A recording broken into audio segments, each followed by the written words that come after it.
Hello guys, आप सब कैसे हो। तो देखिए हमारे यहाँ पर ये चिड़िया का एक घोंसला बना हुआ है। तो ये जूम करके आपको मैं दिखाती हूँ। इसके लाल अंडे हैं और 4 अंडे हैं। तो ये चिड़िया बहुत ही ज़ोर ज़ोर से चिल्ला रही थी कि जल्दी से हट जा वहाँ से।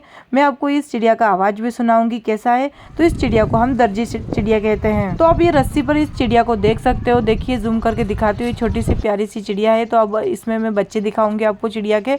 बहुत ही सुंदर सुंदर बच्चे हैं। मैं ज़्यादा पास में नहीं जाना चाहती हूँ, दूर से ही जूम करके आपको दिखाती हूँ। तो बहुत ही सुंदर सुंदर बच्चे हैं और ये 1 महीने में ही बड़े हो जाते हैं ये बच्चे। और मैं इनका वीडियो शूट करना भूल जाती हूँ क्योंकि ये पहले ही उड़ जाते हैं। तो देखिए अभी चिड़िया के बच्चे बहुत ही बड़े हो चुके हैं।